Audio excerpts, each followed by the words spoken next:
La escóbula de la brújula. Bueno, el siglo XIX fue muy fructífero en este tipo de exploraciones artísticas, ya que estaba ese academicismo, ese gusto historicista, estaban los prerrafaelitas, estaban toda esa tendencia orientalista que David Roberts con sus viajes a Egipto, William Waterhouse con todo este tipo de representaciones. Entonces os traigo aquí sencillamente 3 ejemplos de 3 artistas, uno español, Ulpiano Checa, otro francés, Jean-Léon Gérôme, y otro inglés de origen alemán, Herbert Gustav Smalt. Coger 3 ejemplos de su labor, porque, claro, para realmente representar todas estas cosas, ¿de qué podíamos echar mano? Pues, por ejemplo, de los mosaicos, de los relieves, de las esculturas, de las pinturas al fresco. Claro, todo eso quedaba enturbiado en un poco en la noche de los tiempos, y había que representar eso. Y muchos de estos pintores eran auténticos estudiosos, incluso hasta eran profesores de historia, como lo fue Juan Martí Massó, que hizo grandes aportaciones en el tema de los godos, de los reyes godos, etcétera, que ya vimos en un programa, y investigaban muchísimo. Por ejemplo, Ulpiano Checa, español, madrileño, de Colmenar de Oreja. No os perdáis a este autor, puesto que tiene un precioso y magnífico museo en esta ciudad y realmente muy poco conocido en España. Sin embargo, es realmente espectacular porque se tomó la molestia de recrear todos estos mundos de la Roma antigua e incluso, como decía David, de recrear cuando todavía el cine estaba ya a punto de empezar a finales del siglo XIX, y da unas escenas estupendas. Por ejemplo, os traigo al taller del pintor un cuadro de Ulpiano Checa que se llama Carrera de carros romanos, que realmente es increíble porque parece que los carros, estos carros de caballos luchando entre ellos, uno volcado, etcétera, parece que te vienen hacia cámara, es decir, te vienen hacia ti. Fíjate que además viendo la imagen, a mí me recuerda además la famosa escena de la carrera de cuadrigas de Ben-Hur, ¿no? Ben-Hur, la del año 1959, ni tan solo la del 25 ni la de que se produjo el año pasado, en el 2016.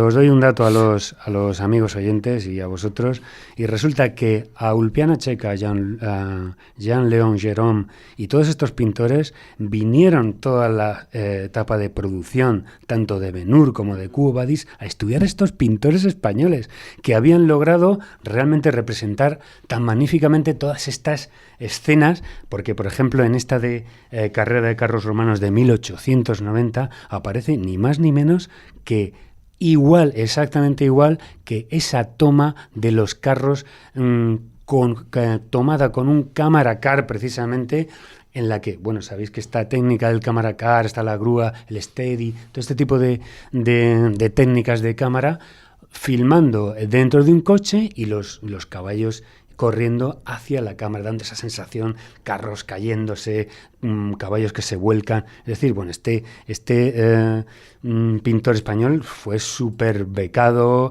estuvo en Roma. Por cierto, ya no volvió más, le encantó tanto el tema. Fue un auténtico comerciante con sus obras de arte, estuvo exponiendo en todo el mundo, lo vendía, e incluso hacía copyright con sus imágenes. Dime, Marta. Sí. Estoy maravillada contigo porque es uno de los pintores que yo reivindicaría. Él está enterrado en Colmenar de Oreja, sí, está enterrado ahí, pero es lo que tú dices, coetáneo de Sorolla, sin embargo, no conocido, casi olvidado. Están haciendo los amigos desde aquí, yo creo que les gustará oír que tú estás hablando de él, están haciendo un esfuerzo muy grande por mantener ese museo, por recuperar su obra, y para mí es uno de los grandes pintores españoles. Entonces me encanta estar escuchándote, porque ya es hora de que se hable de él. Pues yo os invito a que os acerquéis por la ciudad de Colmenar de Oreja, y realmente los que os gustan las películas de romano como a mí me gustaban de pequeño, os vais a disfrutar realmente de esto, porque realmente es la visualización, la recreación. Tiene otro cuadro, el mismo pintor, que se llama la Naumaquia, que son estas escenas... son batallas navales. Batallas navales, es decir... Bueno, este cuadro fue premiado con la medalla de oro en la Exposición Internacional de Atlanta, lo pintó en 1894, y es, bueno, pues pretende retratar, según Tácito, en tiempos del emperador Claudio, en el año 52 después de Cristo, pues una serie armó, pues imaginaos, un montón de trirremes, cuadrirremes con 19.000 hombres en un lago que hizo al lado del río Tíber, y bueno, pues se llenaron todas las laderas de público, armó, bueno, pues allí la Marimorena, madre mía, allí con ballestas, con todo tipo de catapultas. Todas estas personas que intervienen en esta batalla eran malhechores, eran condenados a muerte. Y dice el mismo Tácito que en este momento que tuvieron lugar embestidas entre naves, incendios, todo este tipo de parafernalia, pues a pesar de la contingencia, pues se les perdonó la vida. Es decir, aquí Ulpiano Checa muestra todo este mundo que es auténticamente cinematográfico. De hecho, Marcos, en las naumaquias moría mucha más gente que en los circos o en los anfiteatros. Las naumaquias, en algún caso se hizo en el Coliseo, que ya tiene mérito, ¿no? Pero normalmente siempre se hacían en lagos muy cercanos al río Tíber, y se hacían auténticas batallas navales, donde, por ejemplo, en la época de Claudio había 20.000 efectivos ahí luchando y muriendo. O sea, que la mortandad era muchísimo mayor, y eso lo sabe muy bien Jesús Patón, que en cualquier otro espectáculo de gladiadores que pudiera haber, por la cantidad de personas, ¿no? Y además te ponían una serie de artificios para que no te escaparas con vida, porque como lo que hacían era recrear batallas navales, es decir, de alguna forma tenía que reproducirse exactamente en proporción al número de muertos. Entonces muy poca gente salía viva de ahí. Y a quién ganaba y perdía la batalla también. Claro. O sea, con lo cual, si estabas en el bando perdedor, date por jodido, ¿no? Que, por cierto, en las naumaquias es donde se dice por vez primera y por última, parece ser, en esta en concreto de Claudio, del año 52 después de Cristo, donde se dice Ave Emperador, morituri te saludan. O sea, no dicen Ave César. Solo se dijo ahí, pero luego se popularizó. Es ahí el primer momento que recoge las crónicas donde se dice por primera vez. Y ya no se volvió a decir más, pero se ha popularizado. Sí. Jesús Patón. Quería añadir una cosa, y es que recientemente he leído también que, por lo visto, en el anfiteatro de Mérida también por lo menos tenían las disposiciones idea, ¿no? técnicas para poder hacer naumaquias. O sea, se han encontrado los canales por los que llevarían el agua al anfiteatro, etcétera, y se da como que sí, que también se hacían. Uno de los problemas que tenían las naumaquias, por ejemplo, al hacerlas en anfiteatros, era lo difícil que sería hacer maniobrar los barcos dentro en un espacio tan reducido, ¿no? Entre comillas. Sí, pero aún así, a ver... Por eso cuando lo hace Julio César, que es el primero que hace estas naumaquias, y luego lo hace el emperador Augusto, lo hacían en una especie como de lagos artificiales que se creaban cerca del río Tíber para suministrarse de agua y para que pudieran maniobrar los trirremes, los cuatrirremes, o sea, porque si no era imposible. Y aún así, ya te digo, se producían auténticas sangrías. Era impresionante. Bueno, y dentro, sí, Jesús. No, que se han encontrado eso, varios anfiteatros, aparte del Coliseo y de Mérida. Bueno, y dentro de... A lo mejor el de Segóbriga, no me extrañaría. Bueno, las naumaquias pertenecen a ese otro tipo de combates y de actividades, una más de las que se venían realizando dentro de todos estos espectáculos. Pero siguiendo con el taller del pintor, bueno... si hasta ahora los que has estado nombrando, la verdad es que sus pinturas son alucinantes, de Jean-Léon Gérôme, la verdad es que tela marinera, sí. Porque eso parece un fotograma, realmente. Esto de verdad, a ver, que con los recursos de un pintor del siglo XIX se pueda hacer esto, a mí me parece un derroche de imaginación impresionante. Sobre todo esto, los que hacemos cine y dibujamos para cine, lo valoramos muchísimo, porque en realidad dar vida a esto, hacer una puesta en escena como esta, Jean-Léon Gérôme, un pintor francés nacido en 1824, pues igual que más o menos Ulpiano Checa y todos estos del siglo XIX, pues un pintor de temas mitológicos, orientalistas, etcétera, muy viajante, le gustaba mucho impregnarse de los sitios donde iban, Egipto, Turquía, en fin. Tiene un cuadro que se ha traído al taller del pintor que se llama Politverso, donde aparece, no sé cómo se dice esto en latín, politverso, que significa el gesto de subir o bajar el dedo de 1872, donde aparece este dilema, esta controversia del gesto, si es arriba o si es abajo, y os describo la escena. Imaginad como si fuera una plaza de toros en el tendido de sombra, y aparece justo en el tendido de sombra con esos tonos fríos, a lo lejos el tendido del sol, con toda la multitud ya, colores desvaneciéndose en la distancia, vociferando, con todo este tipo. O sea, es que parece que oyes el sonido, es increíble.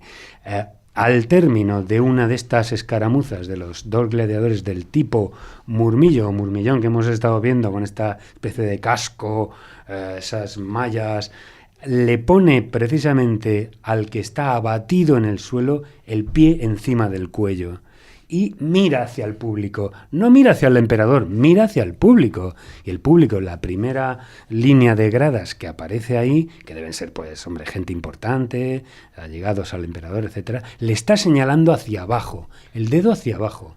Es decir, con las investigaciones que tenemos ahora y con lo que hemos mencionado, podría ser que estuvieran diciendo que, por favor, perdónale, enfunda tu arma. Sin embargo, a raíz de este cuadro, cuando se vio en Hollywood, se interpretó que el acto seguido era que te hago trizas. Sí, que acabas con él, ¿no? Exactamente.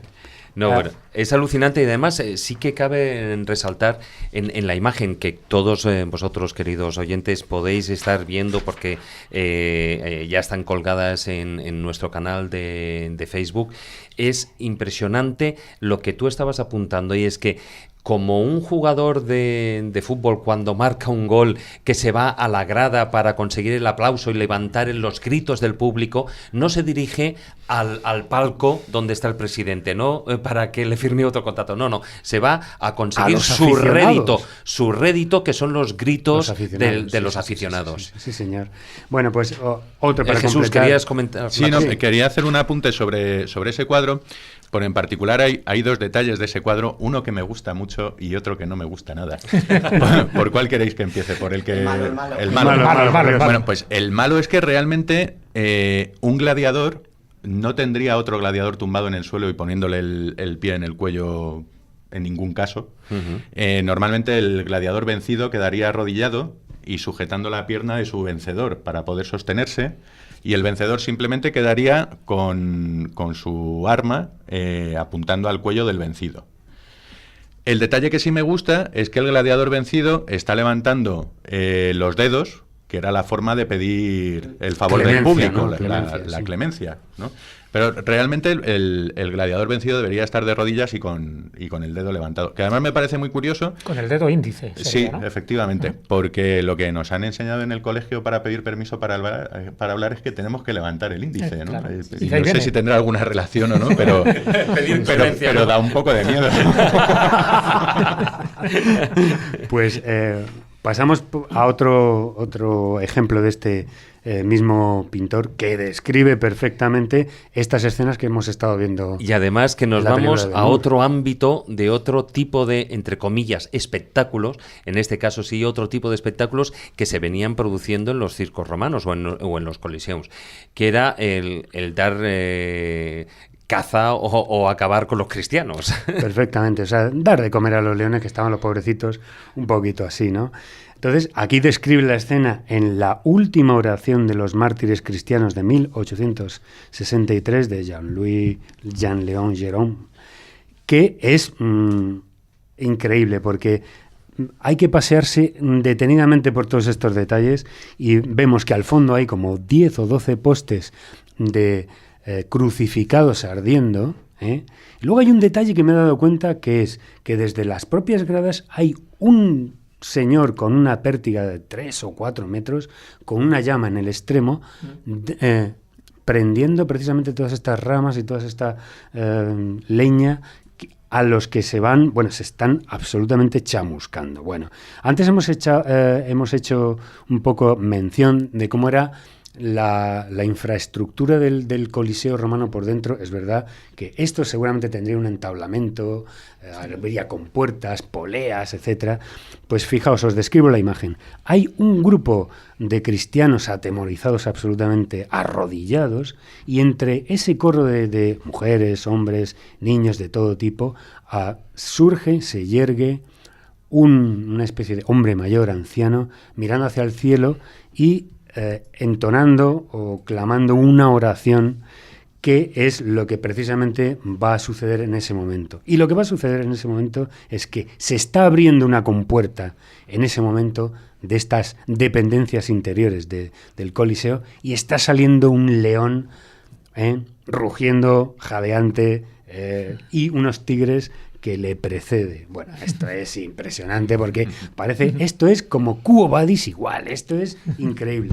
Perdona, este cuadro es un absurdo. Nunca podrías hacer salir por el mismo agujero a un tigre y un león porque se hubieran matado entre ellos mucho antes de haber llegado a los cristianos. Sí, bueno, estas son pequeñas licencias. Pero es verdad que cada animal tenía su jaula, había muchos animales exóticos, se utilizó mucho los elefantes porque por entonces era muy raro de ver un elefante y más que pelearan entre ellos entre otro tipo de animales exóticos. Fíjate, es un pequeño apunte, Marcos, ese cuadro y en fin, esa práctica donde se empiezan a quemar y a comer a los cristianos, estamos hablando del siglo II, siglo III después de Cristo, es lo que luego da pie, es decir, estos mártires, tanto los que se sacrificaban en los circos, en los anfiteatros, como en cualquier otro lado, es lo que da pie luego a la fiesta de Todos los Santos, porque muere tanta gente defendiendo el cristianismo, que es la religión nueva, imperante, ¿no? Hasta que Constantino le da carta de naturaleza, que como no se saben muy bien los nombres, cuando llega el tiempo, los siglos posteriores, y sobre todo a partir ya del siglo XVI, es cuando se crea la festividad de Todos los Santos anónimos, que no hay forma de recoger sus nombres y apellidos, y fueron todos aquellos que murieron desde el siglo II al siglo IV después de Cristo aproximadamente. Hay una cuestión con respecto a la persecución de los cristianos. Claro, todos hablamos de la persecución de los cristianos y pensamos, es que les perseguían por ser cristianos. Pero eso es totalmente falso. Realmente por lo que se les perseguía era porque los cristianos negaban la divinidad del emperador. Estamos hablando de que Roma era una sociedad politeísta. De hecho, los romanos no tenían ningún problema normalmente con ninguno de los dioses de cualquier otro pueblo, etcétera. En aquella época era mitraísmo y el sol invicto, es decir, adoraban por lo menos a dos dioses, además del dios Apolo y compañía. Pero la cuestión es que los cristianos, por lo que se convierten en un problema de Estado, es porque niegan la divinidad del emperador. Claro, porque no rinden tributo, es lo que pasa. Por ejemplo, una de las grandes matanzas es con Diocleciano, y es porque no rinden tributo a el emperador como divinidad, porque por entonces le pasaba como a los faraones egipcios. Estaban imbuidos de la creencia de que eran dioses y que por lo tanto había que rendirles ese tributo. Entonces todo lo que no era rendirles tributo eran paganos, eran herejes, y por eso se les sacrifica, hasta que ocurre la famosa batalla del Puente Milvio con Constantino, ya digo, donde cambia un poco las tornas para los cristianos. Bueno, luego profundizaremos un poquitín más con el tema de las religiones e incluso de las supersticiones que habían en todo esto, porque lógicamente donde uno se estaba jugando o estaba entre la vida y la muerte, evidentemente la superstición tenía mucho que decir, ¿no? Pero terminamos con el taller del pintor. Con el último, un taller del pintor que en realidad está muy interrelacionado con lo que estáis diciendo. Claro, me está encantando el programa porque veo que realmente estoy descubriendo muchísimas cosas con vosotros que sois expertos y bueno, os traigo como último ejemplo a Herbert Gustav Smalt, difícil pronunciar este apellido alemán, de un artista nacido en Inglaterra, que es de padre alemán y madre inglesa. Bueno, pues como todos estos pintores, estudió en la Real Academia de Bellas Artes, también la de Amberes, un pintor muy decantado en la onda pre-rafaelita y bueno, pues viajó a Jerusalén también a pintar cosas del Antiguo Testamento, y he elegido uno porque realmente te hace un pellizco en lo emocional, que realmente si esto fue así, os describo. El cuadro se titula Fiel a la muerte, cristianos a los leones, de 1897. Parece el eslogan de una manifestación, ¿eh? Totalmente.